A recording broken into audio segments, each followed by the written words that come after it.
Hello and welcome to our first session of Q&A. So this is a time of question and answer, a time for you to ask questions and for Pastor Adam to answer them. So Pastor Adam is here with me today for our first time.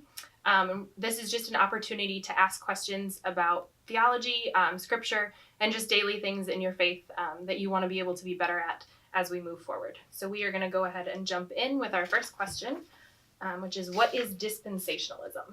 Right. Well, thank you, Ashley. I think these are a great opportunity for us to be able to interact. I'd like to say that as we answer these questions, especially some of these more broad ones, dispensationalism, we'll have two other questions around free will, predestination, and then Calvinism.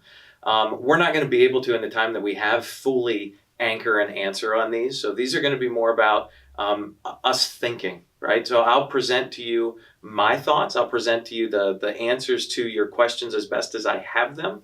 But the goal here is really, how do we think through these questions? How do we think through Scripture? How do we make sure that we're anchoring not just on something that we read or something that somebody else told us, but what does Scripture say about these topics? So to begin with dispensationalism, I want to anchor us on a definition, because there's a pretty broad understanding of what dispensationalism means, and I want to make sure that we're taking the same approach. So when I talk about it, I'm talking about the idea of different stages throughout history, which really align to how God is revealing our salvation to us.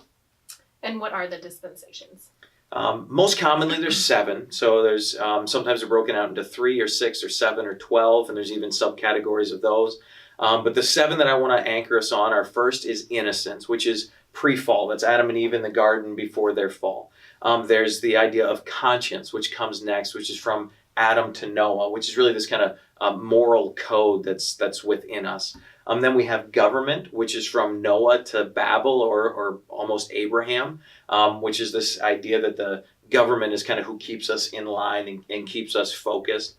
We have promise, which goes from Abraham through Moses. And then we see with Moses all the way through the cross, we have what we call the law. And so that's the Old Testament law. From the cross to Christ's return, we have grace. And then after that, when we have Christ's return, we have the millennial reign. So those are really the 7 different dispositions or dispensations that we'll be speaking about. So what is the church's position on dispensationalism? So we as a church, as Community Church, we're part of the Christian Missionary Alliance, and there is no formal doctrinal stance on dispensationalism. Dispensationalism, to me, is really about a framework of how we understand history.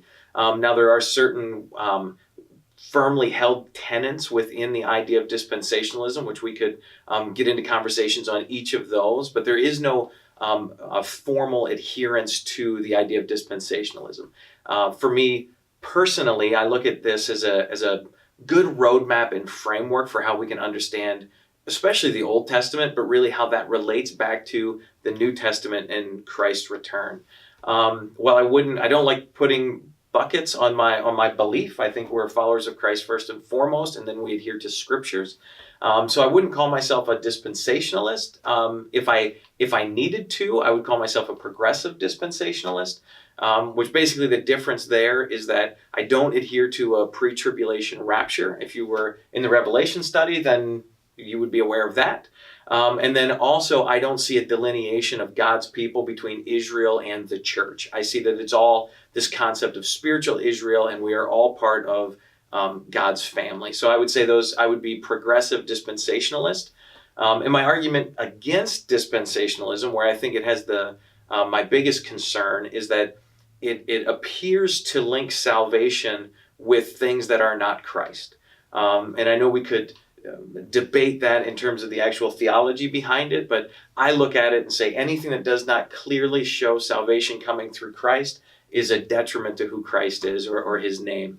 And so I think that all the Old Testament, all the different dispensations, even though we can say that it was during the time of the judges, that government was how we adhered to a religious standard, to a righteous standard, I'd say that even people in that time that were saved through the future death of Christ. And so we're all ultimately coming back through the salvation given to us through Christ, regardless of what time period we live in. All right, so that wraps up question 1. This will be a series of 3 videos answering all 3 questions, and you can find them all linked on our YouTube channel. Thanks for watching.